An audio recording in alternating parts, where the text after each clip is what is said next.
Hello everyone, this is TailsFan109 and welcome back to Let's Play The Legend of Zelda. In the last video I completed Dungeons 5 and 6 and got myself a potion, so all that's left to do is go through the dungeons, so I'm just going to whiz by them basically. There is another bomb carrying upgrade here, but again I won't be able to afford it. Not that I should really need it, but this dungeon is definitely one of the more confusing ones in the game. Actually, just figuring out how to get through the bottom area can be considered a puzzle, since there are no doors to get beyond. You do need to bomb a wall. So, I guess that's something.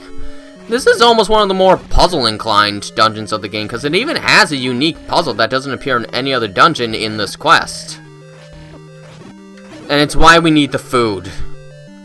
Also, there are 2 items to find in this dungeon. Here's a dig dogger. I don't actually need to fight you. I'm just gonna bypass, okay? Hi. Garias. Stop killing me. Only I can kill. There we go. I'm gonna start using up my keys. We won't have to worry for too much longer. Grumble, grumble. This is the unique puzzle. And actually, now that I think about getting into this dungeon is a unique puzzle. This is the unique puzzle dungeon, which makes it my favorite dungeon in this, basically. So, the grumble is actually his stomach. Give him some food, and there we go. We don't need the food anymore in this quest, so we're fine. Let's just keep getting a move on. Ooh, it's dark.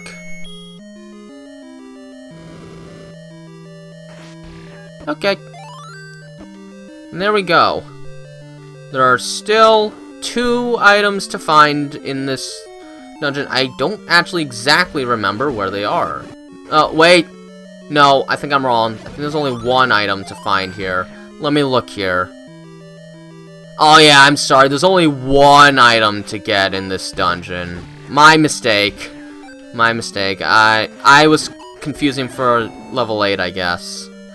Anyways, we actually want to go into the eye here. This will lead us towards the dungeon item and the end of the dungeon, actually. The item is in that staircase. I used to think this was the path to the boss, so I would keep skipping it only to realize that's where the item is, and I'd always backtrack. Now, what item can we get? We might have filled up our bee button slot besides the bait, but I used that up. Well, in here we actually get the red candle, which is an upgrade to the blue candle. It's cool because we can use this as many times as we want on a screen. In the blue candle, after 1 use, you had to re-enter the screen if you want to burn anything else. This time, we can now just keep on burning until we find secrets. It's a bit odd to get this late in the game, but it's actually useful enough to get in this dungeon because the 8th dungeon is buried behind a tree, so we actually do want to be able to burn efficiently. And I don't remember this much of a clue to find this one. I don't remember. I'm just gonna keep on going this way. Now we have to fight the dig dogger, but this isn't gonna be any harder. You're already done. Oh, except there's 3 of them! See, they made this guy harder, and eventually Goma will get harder. At the very least, you can actually stun these smaller versions with a boomerang. There we go. It does make them a little trivial. Oh, please. I used up a lot of keys. And there we go. In here we go. And this brings back the Wall Masters, which we haven't seen for some time, actually. And you know what? This is a good time to use the wand. Don't get caught by the Wall Masters, though. If they grab you, you're going back to the start of the dungeon, and this is actually a large dungeon. As you can see, I skipped a lot of rooms because I knew where to go, but I think you can imagine it can actually be pretty easy to get lost in this dungeon. You actually can get stumped in this one. But if you know where to go, as you can see, it's still a super short dungeon. We're actually just about to fight the boss. Just gonna deal with these enemies. I actually want to stay full health so that we can laugh even more at this boss, because this boss is pathetic. Wait till you see what it is.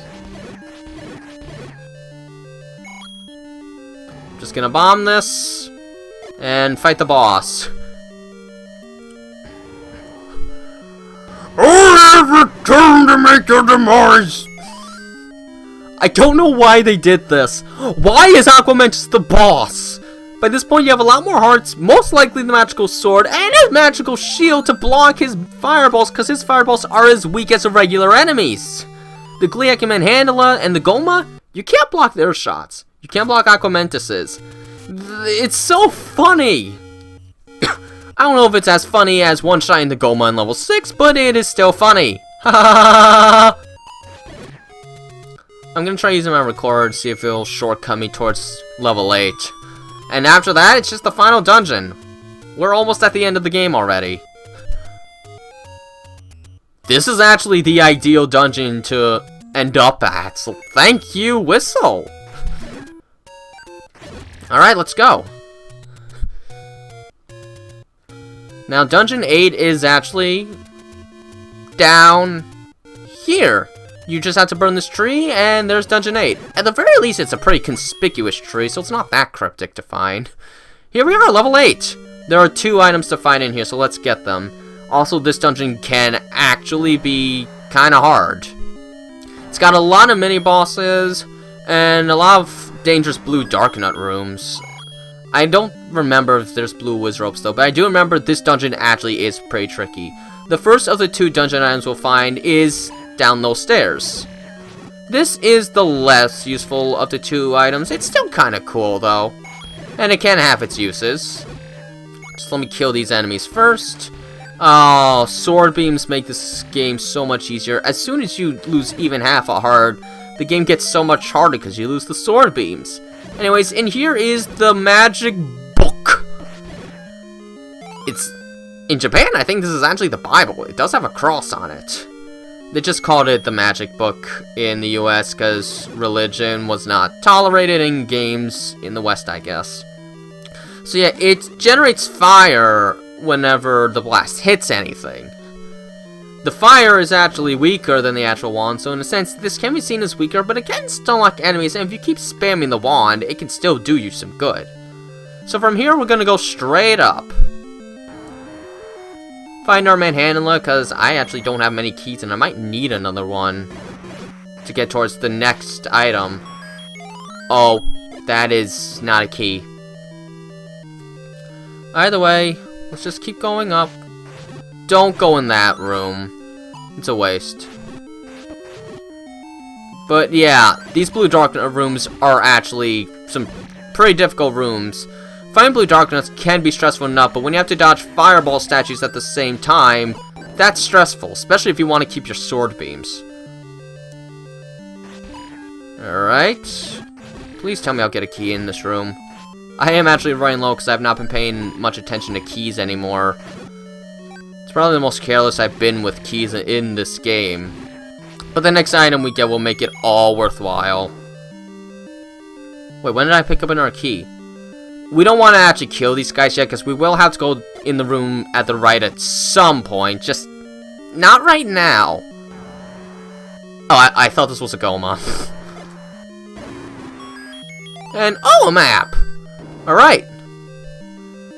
Here's where we fight a Goma, and this one's blue. The difference is, this one actually takes 3 hits, so you can't actually kill this one immediately. You do have to do some dodging. Thankfully, the regular fireballs aren't too big a deal, but you do have to dodge Goma's attacks. And the second item is in here, and we actually made it. We're okay. You know why? It's because of what the item here is, and you definitely want to get this item for the final dungeon. The item in here is a magic key. It gives us unlimited keys. We'll never run out again. It is so darn useful. Alright, let's go. It's time to fight the boss now. And then, final dungeon's all that remains. Either I make this a really short video or a very long video. Either way, I can't really make this a decent length video, can I? Because the final dungeon is actually very long. the final dungeon is long and confusing. Even now, I don't exactly 100% remember the path I take to get through it. I remember some of it, but usually not all of it.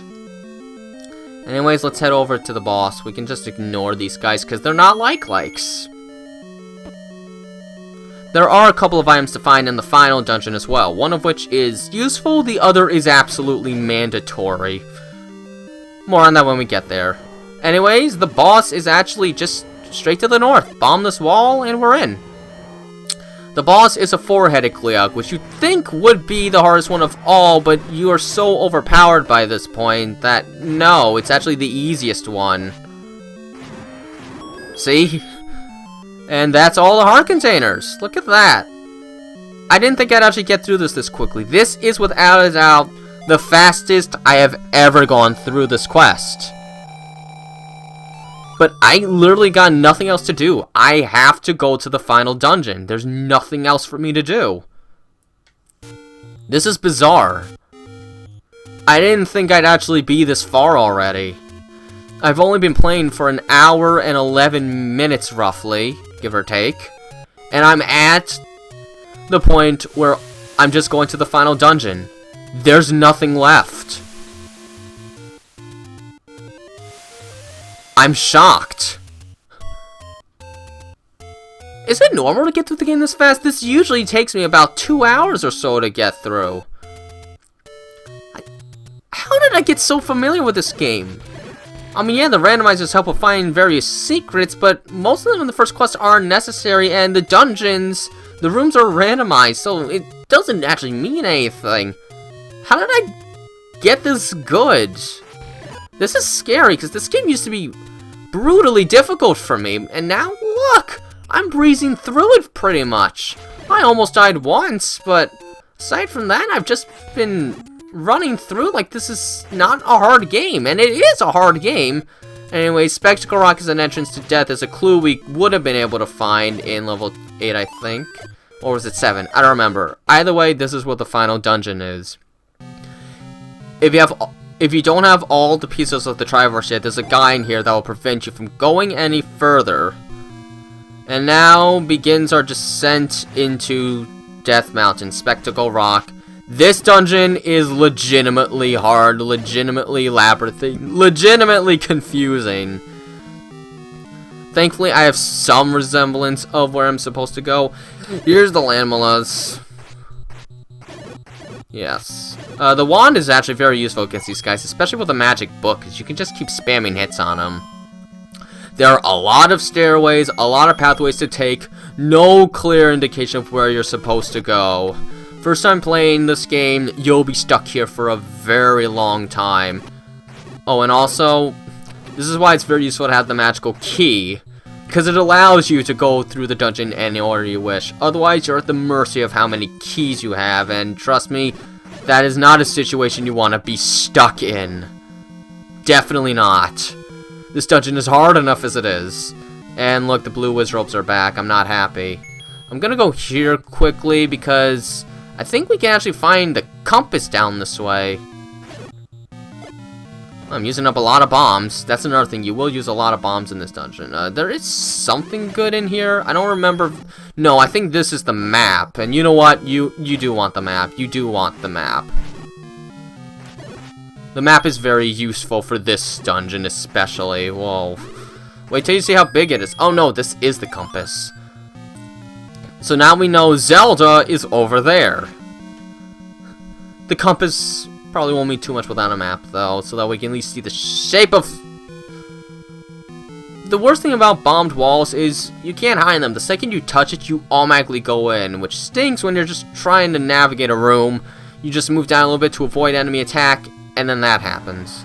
And here is a mini-boss, exclusive to the final dungeon. Her name is Patra, and I think this is actually a female.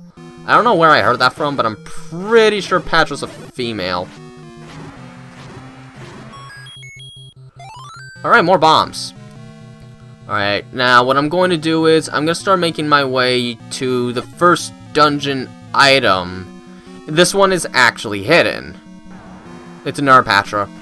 Patches will hurt until I get the red ring hidden in this dungeon. The red ring is very useful. You know what else would be useful? A fairy! I don't remember how much damage Patra does with the blue ring. And I don't want to find out, honestly. Oh, there's the map. Alright, thanks for the fairy. Let's keep going up. The red ring is actually hidden in this crevice in the corner. Oh, gotta be careful. Because wouldn't want to lose my shield now.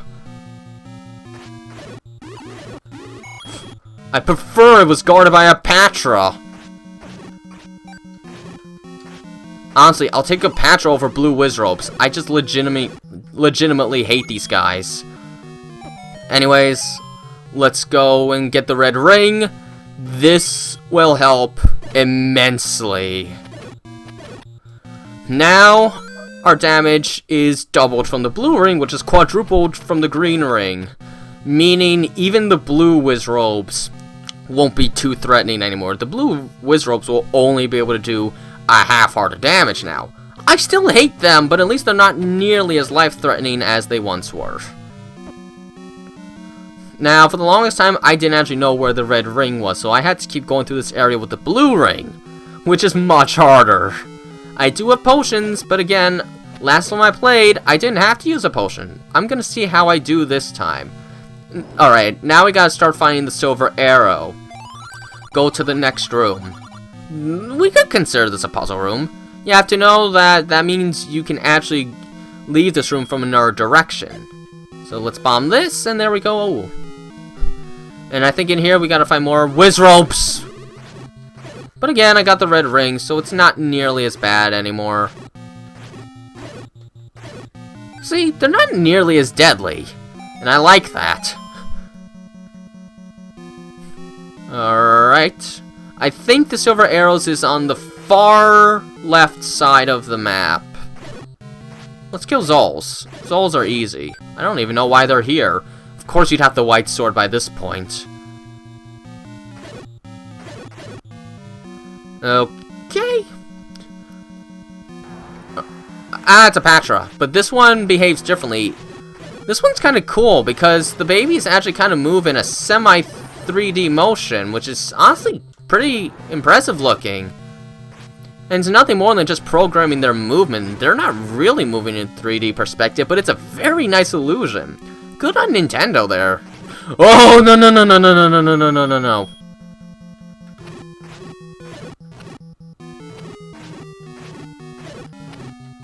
And I gotta kill them all to move on.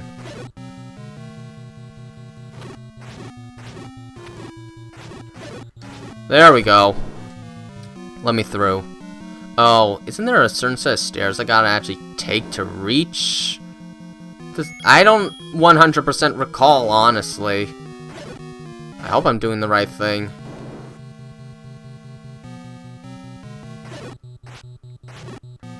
I can skip this. No, I think I'm okay.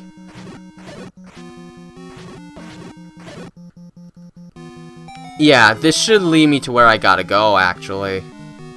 And yes, they hide the stairs underneath the spike trap. Hardy har har. It's hilarious. Wait. Wait a minute, no, I don't think this is right. I don't remember. I honestly don't remember. Oh.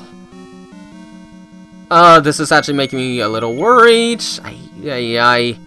It's hard to memorize this dungeon, honestly. It's a very brutal task. This is a very complex dungeon. I know I got most of it down. I probably should not have skipped that other staircase. I don't remember. Okay, I was only in the like for a split second. That's never enough time to lose the shield. Let's just see where this takes me. If it takes me right by where Ganon is, then... Oh, okay. I should not have gone this way yet. Alright, because as it stands, if I go in there, I can't win. I'll be locked in there, and I'll have to pretty much die. I don't want to do that. I will at least kill the Patra, just so that's not here later. Because Patras don't respawn. When you kill them, they're like a boss, they're gone. Alright, so that's how we get to the boss. Let's actually go ahead and make our way to the silver arrows now. I hope the Wizrobes aren't back. Shouldn't have traveled that far, right? Oh, thank you. They will be back the next time I'm here, though. Alright, so let's go find the silver arrows. I think I know where to go. And no, I do not think you can actually bomb this wall. No, you can't. Haha, you're dumb. Actually, that room's a very good layout to avoid those guys. I love how those owls just look in the darkness. Give me that. There we go. Alright, making our way back. I'm just gonna take the stairs down and go away. No, no, no, no, no, no. I do not want to lose this shield because it means far less protection against the Wizrobes. Alright, I think we just have to go in here. I should have tried this sooner. But hey, I can't memorize everything. Yeah, this is how we get to the silver arrows. It's up here. Alright, so there. Now you've seen all the good pathways to take to keep this dungeon from being too nightmarish. It's still a nightmarish dungeon, for heaven's sakes, but at least when you know where the paths are, you can bypass quite a bit of it. Alright, let's go and get the silver arrow. Without this, you cannot beat Ganon. It's impossible. And also, it's impossible to beat Ganon without a sword, because the wand does not work against him, even on physical contact. So in a swordless run, you do eventually have to pick up a sword just to beat Ganon. But if you can get there without a sword, that counts as completion. I don't know if you're supposed to use the wooden sword against Ganon, or if any sword will do. Quite frankly, by the time you get to Ganon, it doesn't matter anymore. Just end it. Alright, here we go. Let's see if I can finish this in under an hour and a half. I'll be surprised if I can. I probably can, because I don't think it's going to take 8 minutes to get to Ganon, beat him, and save Zelda. I really don't think that's going to happen. Bye. Alright, let's go. It's dark in here. Can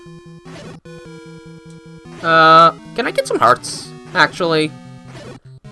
I want to get some hearts, because honestly, the fight against Ganon in this game is pretty jerkish.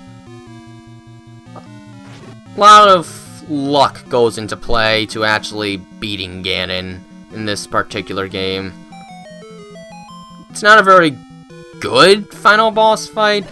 I mean, yeah, sure, it's pretty memorable, especially for the standards of the time period this game came out, but it's not actually very good in terms of game design.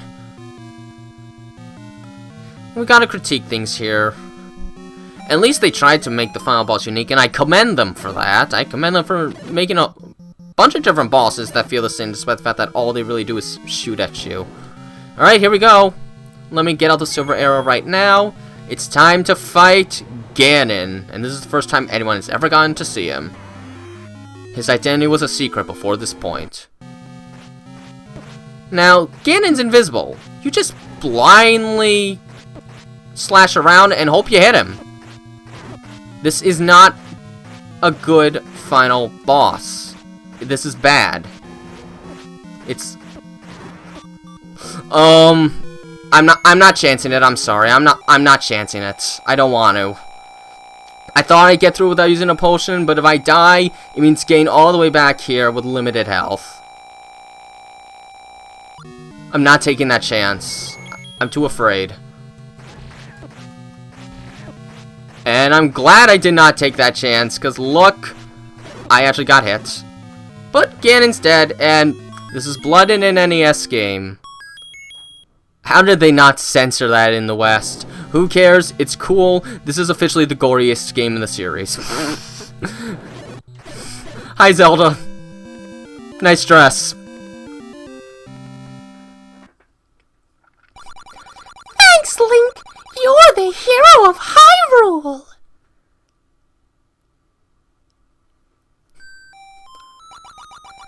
Finally, peace returns to Hyrule. This ends the story. So, that's The Legend of Zelda, fastest I've ever done it. It's still a pretty fun game to this day. Most people will probably want to use a guide these days because you're not really told much, and finding some of the dungeons can be a little tricky. And of course, the controls are a bit stiff, but for those who are used to the way old games work, this is still a fun game to play to this day, and just killing things is satisfying. And the soundtrack actually works. It doesn't really bother me, despite how repetitive it can be. I think it fits the atmosphere just fine. It's still a fun game to this day. There's definitely better Zelda games, but this is still a pretty good start and holds up better than something like the original Metroid. So next weekend, gonna start the second quest. See how that goes? Until then, though, this has been TalesFan 109. Have a nice day.